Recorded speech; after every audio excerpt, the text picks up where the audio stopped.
Saviez-vous que j'ai déjà été le genre de fille qui se valorisait en faisant 1 million de choses en même temps, en étant continuellement occupée et en cumulant les heures supplémentaires? La vérité, c'est que, après m'être complètement épuisée, j'ai finalement compris que la vie n'était pas une liste de tâches à cocher. Je m'appelle Émilie Vien et je suis la fondatrice de La Planificatrice. Je suis une experte passionnée en planification, gestion du temps et saine productivité.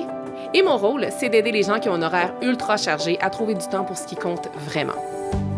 168, c'est le nombre d'heures exact qu'on a dans une semaine.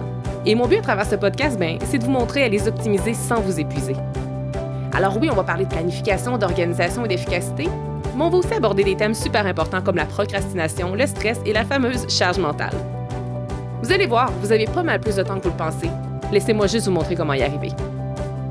Bienvenue sur le podcast 168 heures.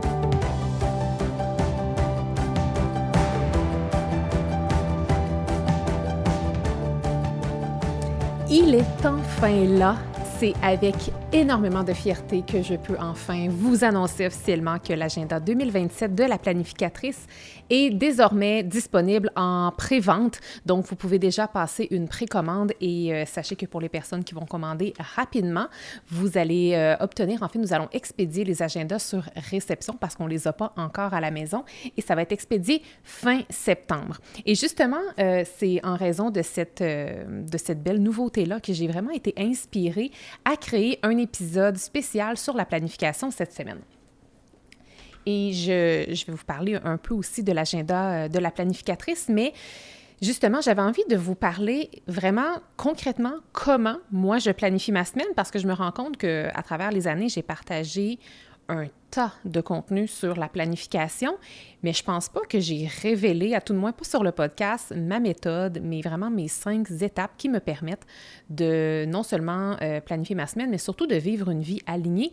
Et ce que je veux que vous compreniez, c'est que je commence pas par l'horaire. Parce que souvent, j'entends beaucoup de gens qui me disent « Ah oui, tu sais, moi, je planifie ma semaine, je sais déjà c'est quoi mes rendez-vous pour la prochaine semaine. » Mais il n'est pas juste question d'horaire lorsqu'on parle de planification, puis c'est ça que je vais aborder avec vous aujourd'hui. Mais d'entrée de jeu, je veux déjà vous parler un peu de l'agenda 2027 de la planificatrice parce qu'il est présentement en pré-vente. Et qu'est-ce que ça signifie, ça, une pré-vente? Ça veut dire que je fais des promotions, ça veut dire que c'est la fête, ça veut dire que vous pouvez déjà précommander cet outil-là, même si le 1er janvier est encore loin. Je m'explique. Pour les personnes, parce qu'en fait, vous êtes déjà plusieurs centaines de personnes à avoir commandé l'agenda déjà parce que ça fait quelques jours qu'il est disponible sur la boutique en ligne. Je vous remercie d'ailleurs pour votre confiance si vous êtes déjà un acheteur ou une acheteuse de ce produit-là. Mais pour les personnes qui ne l'ont peut-être pas encore fait ou peut-être que vous ne connaissez pas du tout le produit, je vous explique en quoi l'agenda de la planificatrice est différent des autres agendas qu'on retrouve sur le marché. Tout d'abord, en fait, sa conception est beaucoup plus profonde. Je vous dirais que ça permet vraiment de faire une planification en profondeur. C'est pas un agenda qui est destiné pour les personnes qui veulent juste planifier pour le fun ou qui veulent juste planifier de temps en temps. C'est vraiment pour les personnes qui ont cette intention-là, comme moi, de vraiment planifier une vie qui leur ressemble, à la fois leur vie personnelle et leur vie professionnelle. C'est un agenda également qui allie parfaitement la planification ainsi que l'introspection. Je pense que c'est vraiment ça qui fait que cet outil-là se distingue sur le marché. Non seulement il y a des outils et des exercices d'introspection au début de l'agenda, mais c'est qu'également, il y a des bilans. Donc, bilan à chaque semaine, bilan à chaque mois, bilan mi-annuel, bilan de fin d'année également et de début d'année. Donc, moi, je prône beaucoup l'introspection parce que je ne veux pas juste vous enseigner à planifier vos semaines pour cocher plus de tâches. Je veux vraiment vous sensibiliser ici et vous aider à planifier dans le but de vous construire une vie qui fait du sens. Alors, je vous invite vraiment à vous rendre sur laplanificatrice.com/agenda afin de le découvrir et afin de le commander aussi. Et pourquoi je vous invite à le commander maintenant? En fait, parce que l'agenda est en pré-vente jusqu'au 13 août minuit. Et donc, si vous commandez d'ici le 13 août minuit, vous allez avoir un accès pour un coaching de groupe avec moi qui va être gratuit, qui va avoir lieu en janvier, donc à la 3e semaine de janvier. Donc, ça va vous permettre de vraiment commencer à utiliser cet agenda-là et pouvoir venir me poser vos questions en direct avec moi. Si jamais vous n'êtes pas disponible à la date prévue, vous allez pouvoir l'écouter en rediffusion. Donc, c'est toujours des discussions très riches qui ont lieu lors de ces coachings de groupe-là. Donc, ne manquez pas cette chance-là, disponible uniquement pour les personnes qui commandent d'ici le 13 août minuit. Et également, j'ai des couleurs éphémères. Donc, je vous ai présenté ici, vous avez l'agenda, la couleur officielle, c'est couleur sable, mais j'ai également 2 super belles autres couleurs qui vont être imprimées en quantité très limitée, notamment bleu cobalt et abstrait. Donc, vous pouvez découvrir le tout en ligne et vraiment, c'est un agenda qui n'est pas comme les autres. J'en suis à ma 6e édition, plus de 5000 exemplaires vendus à travers les années. Donc, si jamais vous avez envie d'un compagnon de qualité qui va vous aider à non seulement planifier, mais à vous réaliser au cours des 12 prochains mois, je vous invite à découvrir l'agenda de la planificatrice. Maintenant que tout ceci est dit, que vous savez où vous rendre pour découvrir cet outil-là, d'ailleurs, je ne l'ai pas mentionné parce qu'on est quand même loin encore du 1er janvier et cet agenda-là est daté au calendrier de 2027. Si jamais vous êtes en amour avec le produit et que vous n'avez pas déjà en votre possession l'agenda peut-être 2026 de la planificatrice, achetez l'agenda non daté. J'ai un agenda non daté sur 6 mois qui est disponible directement en ligne. On vous l'expédie dans les 48 heures qui suivent la commande. Alors, si jamais vous avez besoin d'un compagnon maintenant pour commencer l'automne, eh bien, sachez qu'il est disponible. Maintenant, je veux vous parler de ça concrètement. Moi, comment est-ce que je planifie ma semaine? Parce que, comme je vous disais, c'est pas quelque chose que je pense que j'ai révélé comme ça. Et puis d'ailleurs, je vais vous dire d'entrée de jeu, si jamais la façon dont je planifie ma semaine vous parle, sachez que l'agenda de la planificatrice a été construit pour justement complètement épouser et se marier avec la façon dont moi je planifie ma semaine.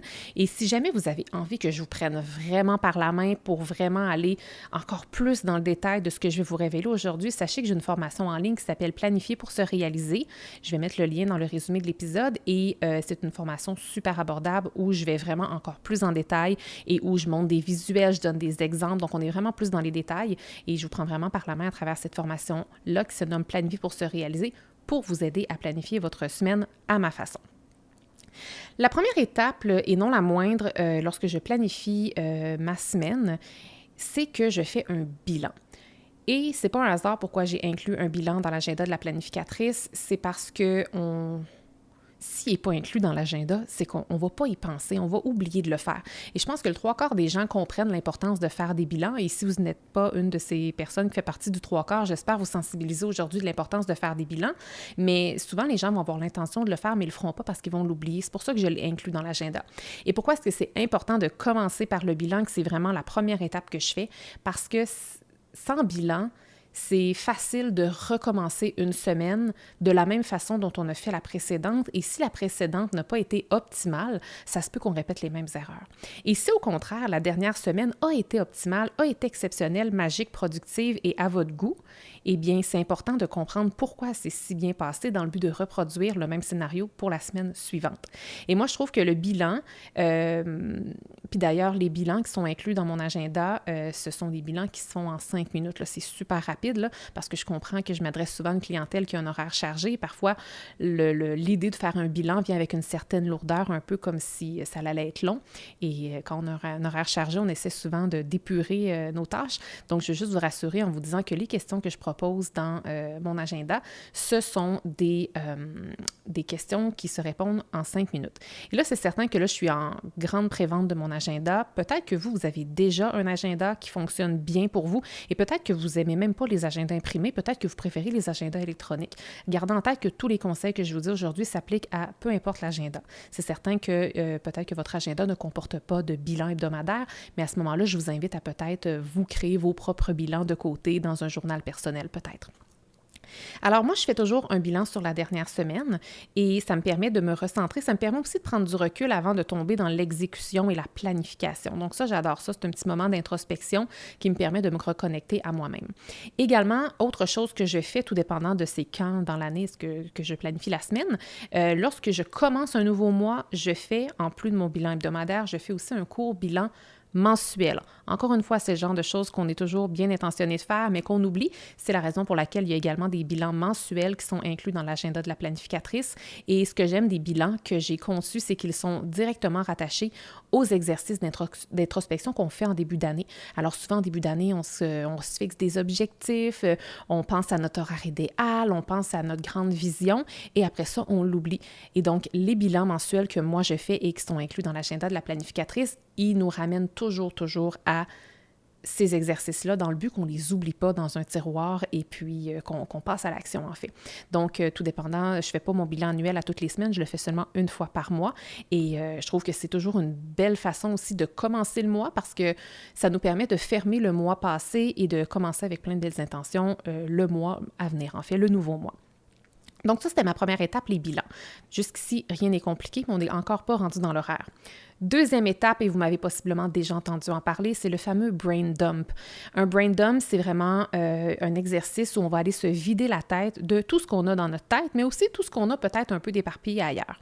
Donc moi, ce que je fais, je prends toujours une page vierge, encore une fois, étant donné que mon agenda est vraiment basé sur ma méthode de planification. Après chaque semaine, vous allez avoir un bilan hebdomadaire et juste à côté, vous avez une page vierge. Dans mon cas, c'est une page qui est pointillée où vous pouvez faire absolument ce que vous voulez sur cette page-là. Vous pouvez dessiner, faire votre liste d'épicerie si vous voulez, mais moi, de mon côté, je l'utilise vraiment pour faire mon brain dump. Donc, je vais vraiment me vider la tête de tous les projets que j'ai à faire. Et je dis projet, en fait, c'est le mauvais mot possiblement parce que je devrais plutôt utiliser chaque tâche que j'ai à faire.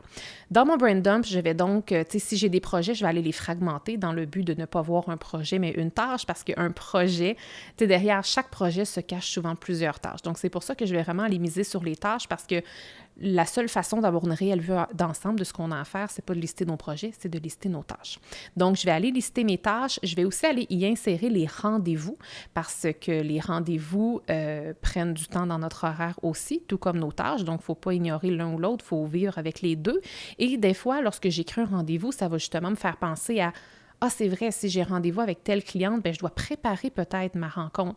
Si j'ai un rendez-vous à tel endroit, il faut que je prévoie peut-être du déplacement parce que c'est peut-être à l'extérieur de la maison, etc. Et je vais aller, c'est ça. Donc, en fait, lorsque je fais mon brain dump, juste pour que vous me suiviez bien et que vous compreniez comment je fonctionne, je vais aller, premièrement, dans ma tête, me vider la tête, tout simplement. Ça va vraiment me permettre de réduire ma charge mentale. Ça, c'est excellent. Je vais y mettre à la fois mes tâches et mes rendez-vous qui sont personnels et professionnels. Moi, j'ai toujours planifié ma vie de cette façon-là. En fait, non, pas depuis toujours, mais depuis que j'ai créé cet agenda-là et que je travaille dans la planificatrice, que j'ai fondé la planificatrice, je planifie à la fois ma vie personnelle et professionnelle au même endroit, mais je ne faisais pas ça avant. Donc, voilà. Et puis, je vais d'abord dans ma tête pour me vider la tête. Après ça, ce que je vais faire, c'est que je vais aller dans différents échéanciers de projets si j'ai des projets en cours. Peut-être que de votre côté, ça ne s'applique pas, mais comme de mon côté, j'ai parfois le projet de l'agenda là, qui vient de sortir. Parfois, j'ai des tâches, pas parfois, mais souvent, j'ai des tâches relatives à mon podcast. Quand je suis en lancement quelconque, j'ai un échéancier sur lequel je me base et donc, je vais là-dedans voir si j'ai des tâches à faire. Si tel est le cas, si j'ai des tâches à faire dans la semaine à venir, là, je vais les inscrire dans mon brain dump. Parce que dans mon brain dump, en fait, je me concentre vraiment sur les tâches que j'ai à faire pour la semaine à venir. Cependant, si j'ai un flash pour quelque chose d'important à faire dans 3 semaines, je vais quand même aller le déposer là. Souvent, je me crée une petite case qui s'appelle « à faire plus tard » ou sinon, je peux aller le déposer, par exemple, dans un échéancier ou si vous avez des listes de tâches électroniques, vous pouvez aller le déposer là. Parce que le but, c'est toujours de libérer notre charge mentale. Quand je fais mon brain dump également, je vais aussi aller voir des fois dans mes courriels parce que je gère de façon assez organisée, systématique mes courriels, ce qui fait que je n'ai pas une boîte de réception remplie de tâches. Je ne prône pas ceci. Cependant, des fois dans la journée ou comme dans les quelques jours qui précèdent, il y a peut-être des courriels qui n'ont malheureusement pas été traités encore. Je vais aller les regarder, m'assurer qu'il n'y a pas des tâches qui sont cachées là-dedans et si tel est le cas, je vais aller les mettre dans mon brain dump. Alors, la première étape, c'était le bilan de la dernière semaine. Deuxième étape, c'était le brain dump, comme je viens de vous l'expliquer. Maintenant, la troisième étape, et on n'est toujours pas encore rendu dans l'horaire, c'est je vais aller estimer la durée de mes tâches et de mes rendez-vous. Et ça, je pense que si vous avez une chose à retenir de cet épisode-ci, c'est ça. Je ne sais pas c'est quoi le pourcentage de gens qui font ça, mais j'ai l'impression qu'il n'y a pas grand monde qui estime la durée de leurs tâches et de leurs rendez-vous. Et pourtant, le temps est quand même, c'est quelque chose qu'on peut compter parce que l'être humain a créé le temps avec des secondes, des minutes, des heures et ainsi de suite, ce qui fait que c'est mathématiquement très facile à compter. Et ironiquement, la plupart des gens manquent de temps alors que pourtant c'est assez facile à compter. Je dis facile, j'ai envie de le mettre entre guillemets parce que, bon, le temps, c'est relatif. Parfois, on peut avoir une tâche qui est très courte, mais qui va nous demander énormément d'énergie. Donc, l'énergie ici va peut-être pas se comptabiliser en termes de temps, mais quand même, je trouve que c'est important d'aller estimer la durée de nos tâches et de nos rendez-vous parce que sinon, on risque de se créer un horaire qui est irréaliste. C'est là qu'on fait l'erreur de se planifier 15 heures de tâches et de rendez-vous dans une seule journée, alors que peut-être que vous ne travaillez que 7 ou 8 heures dans une journée. Donc, la raison pour laquelle je vais vraiment estimer la durée de mes tâches et de mes rendez-vous, c'est après ça pour être capable de faire un calcul logique et de me bâtir des journées qui sont réalistes. Parce que si on se planifie des journées qui ne sont pas réalistes, on tombe automatiquement dans l'autosabotage. Si c'est écrit dans le ciel qu'on ne va pas y arriver, ben on va automatiquement être déçu de nous. Puis c'est souvent quand on se planifie des journées qui sont irréalistes qu'on tombe dans la déception, qu'on se dit « Ah, j'en fais pas assez, je suis pas assez bonne, je suis pas assez productive, je suis pas assez organisée », alors que souvent c'est tout faux, le 3/4 du temps, c'est parce que la majorité des gens vont simplement être trop ambitieux pour ce qui est de leur horaire, alors que tout ça peut être compté en fait. Également, donc la troisième étape, c'était de justement estimer la durée des tâches et des rendez-vous. Et après ça, la quatrième étape, c'est là que je vais prendre des décisions. Et la troisième étape est très liée avec la quatrième étape de la prise de décision. Donc là, je vais regarder un peu le tableau dans mon brain dump de tout ce que j'ai à faire. J'ai un portrait global de tout ce qui doit être fait. Maintenant, je vais prendre des décisions en fonction du temps que j'ai à ma disposition cette semaine-là. Est-ce que je travaille 40 heures? Est-ce que je travaille 20 heures? Est-ce que je travaille 60 heures? Donc, selon la quantité d'heures que vous travaillez dans votre semaine, là, je vais utiliser le mot travail, mais vous pouvez bien entendu vous poser la même question pour votre vie personnelle si vous y mettez également vos trucs personnels sur le brain dump. Alors, pour faire un classique, si vous travaillez par exemple 40 heures, bien, essayez d'aller compter la durée de vos tâches et de vos rendez-vous. Ça vous mène à combien? Si ça vous mène à 50 heures de tâches et de rendez-vous, bien, il faut aller déjà là couper 10 heures et idéalement même un peu plus parce qu'il faut quand même se garder un petit buffer, une petite période tampon pour les imprévus parce qu'on le sait, il y a toujours des imprévus qui arrivent. Donc, je vais aller faire ce calcul-là et après ça, je vais aller prendre des décisions en fonction du temps que je dois couper. Si vous travaillez en moyenne 40 heures par semaine et que lorsque vous calculez le tout sur votre brain dump, je ne sais pas, vous êtes à 30 heures, 32 heures, c'est parfait, vous pouvez tout planifier tel quel. Et puis, juste avant de poursuivre, je viens d'avoir un flash. À la deuxième étape du brain dump, je vous disais que j'écrivais ce qu'il y avait dans mon cerveau, ce qu'il y avait dans mes courriels, ce qu'il y avait dans mes échéanciers de projets. Autre chose d'importante, allez aussi inscrire ce que vous avez envie de faire. Allez aussi inscrire les tâches qui sont importantes, mais qui sont peut-être pas urgentes. Et si vous avez un projet là, que vous avez envie de faire, mais que vous ne vous donnez jamais l'occasion de le faire, c'est l'occasion de le mettre à l'horaire. À l'horaire. On n'est peut-être pas encore rendu à l'horaire, mais de le mettre à tout le moins sur le brain dump pour que vous le voyez. Parce que si vous attendez d'avoir suffisamment de temps pour réaliser tel rêve, tel projet ou telle vision, je peux déjà vous prédire que ça risque de ne pas arriver avant un certain temps. Alors, si vous désirez provoquer les choses, mettez-le déjà dans votre brain dump. Ce qui fait que, je reviens à la prise de décision, si par exemple vous travaillez 40 heures et que vous avez un 30 ou 32 heures de tâches et de rendez-vous, bien peut-être que vous allez justement être capable de l'entrer, ce fameux projet-là que vous ne vous donnez jamais la permission de faire, qui est peut-être pas urgent, mais qui est très important pour vous. Mais cependant, si ça déborde, que vous avez par exemple un 50 heures de tâches et de rendez-vous contre un 40 heures de disponibilité pour travailler, à ce moment-là, c'est là qu'on va se poser des questions importantes. Qu'est-ce que je peux reporter? Qu'est-ce que je peux déléguer? Qu'est-ce que je peux annuler? Et ça, je veux vraiment mettre l'emphase ici sur ce que vous pouvez annuler parce que souvent, on va faire les choses parce que c'est comme ça qu'on les fait sans se poser de questions alors que ces choses-là n'ont peut-être pas lieu d'être. Est-ce qu'il y a des choses peut-être que vous pouvez être assisté par l'intelligence artificielle pour vous faire gagner du temps? Est-ce que cette tâche-là a encore de la valeur? Et j'ai en fait réalisé récemment, et comme récemment, je fais allusion à cette semaine, en lisant un livre qui s'appelle « Ikigai et Kaizen » de Anthony Raymond. J'ai réalisé à la lecture de ce livre-là que je procrastinais par moments sur des tâches parce que, au fond de moi, elles étaient inutiles. Au fond de moi, je savais qu'elles étaient inutiles, mais ça faisait tellement d'années que je les faisais que je me forçais à les faire encore, mais là, je procrastinais. Donc, essayez de vraiment remettre en question vos tâches et vous demander pourquoi vous le faites et est-ce que ça a encore lieu d'être. Si tel est le cas, si vous devez encore le faire, d'accord, mais peut-être qu'il y a plein de tâches en fait que vous pouvez, puis je dis tâches, mais ça peut être des rendez-vous aussi que vous pourriez vous permettre d'annuler. Alors, n'hésitez pas à reporter, déléguer, mais à supprimer des choses aussi. Et maintenant, une fois que vous allez avoir fait cet exercice-là, vous allez avoir le portrait global de ce qui doit rester dans votre semaine. Si jamais il y a encore un dépassement d'heures, parce que peut-être que vous êtes en lancement, peut-être que vraiment toutes les choses qui sont à l'horaire, peut-être qu'elles n'ont pas le choix d'être faites et que vous dépassez quand même votre temps, bien, vaut mieux le savoir maintenant que de le savoir le vendredi soir à 17h quand vous voulez finir votre semaine. Ce qui fait qu'en le sachant d'avance, vous allez peut-être pouvoir mettre en place des choses qui vont vous permettre de mieux prévoir votre semaine, ce qui veut dire que si vous savez un dépassement qui s'en vient dans votre semaine à venir, bien, est-ce que vous pouvez faire garder les enfants un soir si vous avez des enfants dans le but de finir au bureau un petit peu plus tard? Est-ce qu'il y a 2 matins dans votre semaine que vous pourriez vous lever plus tôt dans le but de vous rendre au bureau pour attaquer ce surplus-là? Vaut mieux planifier le surplus que de le subir à la fin de la semaine, parce que si vous le subissez à la fin de la semaine, vous allez commencer la fin de semaine avec une certaine frustration et surtout, vous allez encore tomber dans l'auto-sabotage et de vous dire « j'ai pas travaillé assez vite, j'en ai pas assez fait », alors que c'est tout faux, c'est juste que c'est l'idée qui va vous rester en tête. Également, j'ai envie de conclure la 4e étape qui est la prise de décision, à savoir qu'est-ce que vous conservez pour votre planification et dans votre horaire pour la semaine à venir. Prenez des décisions comme si c'était la future version de vous-même qui prenait les décisions. Vraiment, là, planifiez vraiment avec votre future self. L'aspect de la version future de vous-même, soit de la future self, est un concept que j'utilise depuis quand même quelques temps, mais que j'aborde depuis un peu plus récemment, je vous dirais, avec vous. Et c'est important de planifier avec ce regard-là, parce que vous allez prendre des décisions différentes, puis le but, c'est pas juste de planifier pour cocher des tâches et être plus productif. Moi, la façon que je veux vous aider de planifier, c'est pour vraiment vous aider à réaliser une vie qui est alignée, qui fait du sens pour vous. Et justement, je pense que lorsqu'on prend des décisions depuis la version future de nous-mêmes, c'est un excellent conseil pour se rendre plus rapidement vers ce futur-là, vers cette vision-là, et cette simple action-là va vous permettre d'accélérer le temps également.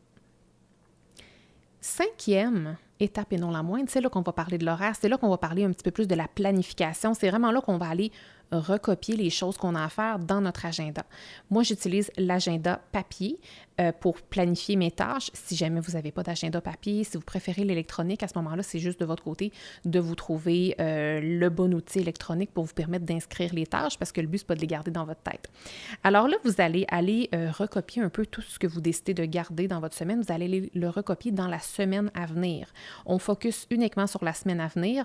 On ne veut pas focuser sur les 3-4 semaines à venir parce que ça va trop bouger. Si vous planifiez 3-4 semaines en avance dans le fin détail, vous allez toujours être obligé de recommencer. Alors moi, je vous invite à planifier et à vous focuser uniquement sur les 7 prochains jours et vous allez donc aller définir en avance la journée à laquelle vous allez faire chacune de vos tâches et vos rendez-vous. En fait, vos rendez-vous, vous le faites déjà. Vous savez déjà quand la semaine commence, c'est quand vos rendez-vous. C'est-tu le mardi de 15h à 16h? Est-ce que c'est tout le jeudi matin? Vous le savez en avance et vous savez la durée que les rendez-vous vont durer.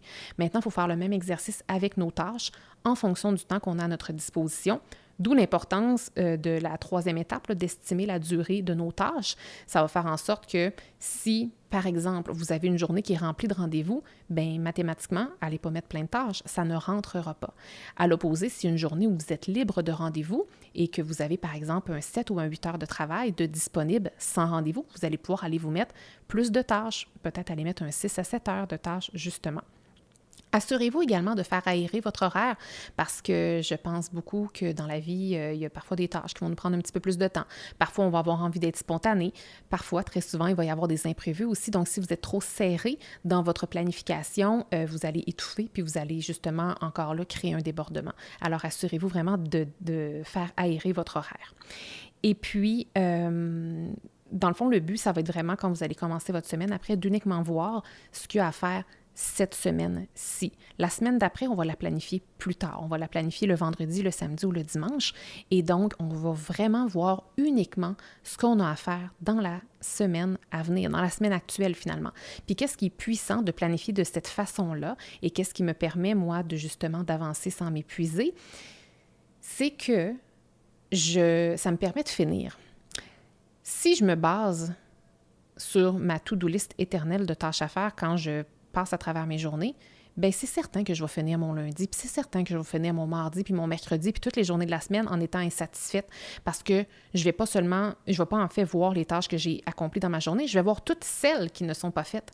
Alors, si vous définissez en avance la journée à laquelle vous allez faire chacune de vos tâches, ça va être un nombre limité parce que vous allez garder en tête la durée que vous avez de disponible dans une journée, eh bien, il va y avoir une fin à ça. Il n'y aura pas 150 tâches à faire, il va peut-être juste y avoir 7 tâches à faire le lundi, peut-être juste 4 le mardi.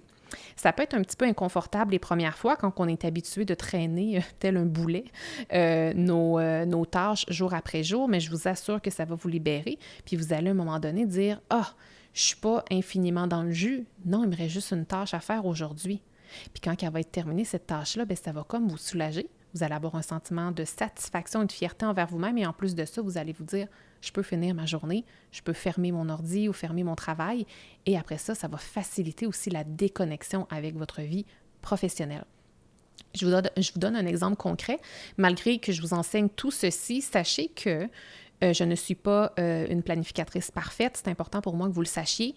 Je planifie très souvent, mais je vous dirais que ça m'arrive je vais dire souvent, là, peut-être pas souvent, mais dans la dernière année, à tout le moins, dans les derniers 12 mois, ça m'est arrivé plus souvent que les années précédentes que de ne pas planifier ma semaine pour différentes raisons.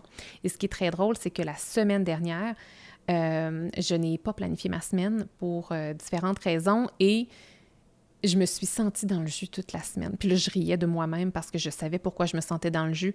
C'est pas tant parce que j'étais hyper occupée. Tu sais, oui, j'étais en lancement et tout, mais c'est parce que je n'avais pas de clarté par rapport à ce que j'avais à faire. Et quand on ne sait pas noir sur blanc ce qu'on a à faire, on a l'impression que tout est à faire.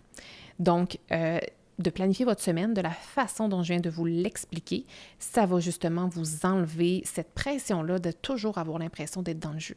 Vous allez avoir de la clarté et souvent ce qui manque dans notre vie pour être plus aligné, plus en contrôle, plus organisé, c'est plus de clarté par rapport à ce qu'on a à faire.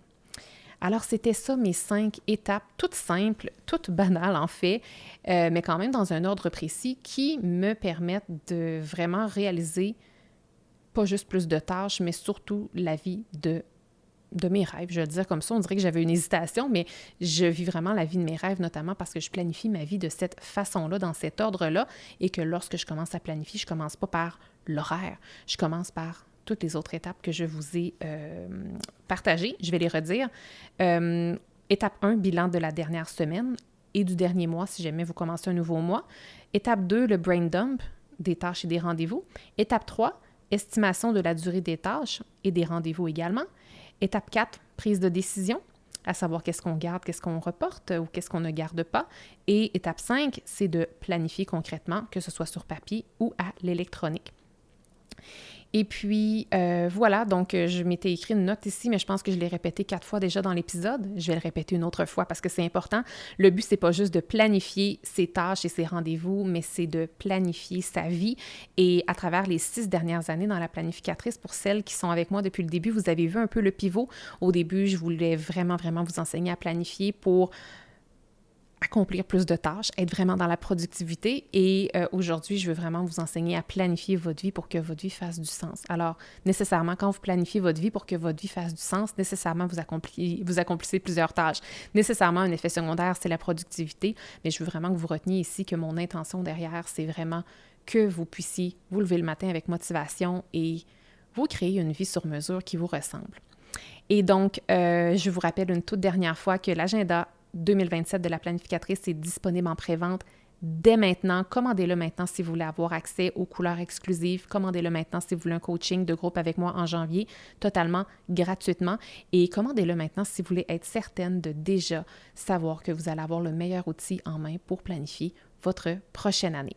Je vous rappelle, dernière petite chose également, ma formation Planifier pour se réaliser est disponible en tout temps, si jamais vous voulez aller encore plus en profondeur avec tout ce que je vous ai dit aujourd'hui, c'est vraiment la formation qu'il vous faut. Alors, tous les liens, que ce soit pour la formation ou bien pour le tout nouvel agenda de la planificatrice, les liens sont disponibles juste en dessous dans mon résumé d'épisode.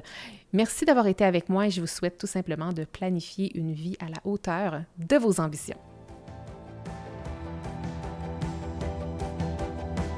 Merci d'avoir été là. Si cet épisode vous a plu, est-ce que je peux vous demander un petit service? Allez évaluer le podcast 168 heures en lui donnant un 5 étoiles et abonnez-vous pour ne rien manquer. C'est honnêtement la meilleure façon de le faire découvrir aux autres, puis en même temps, ça me témoigne que vous l'aimez. J'ai déjà hâte qu'on se retrouve et d'ici là, assurez-vous de profiter pleinement des 168 heures de votre semaine. À bientôt!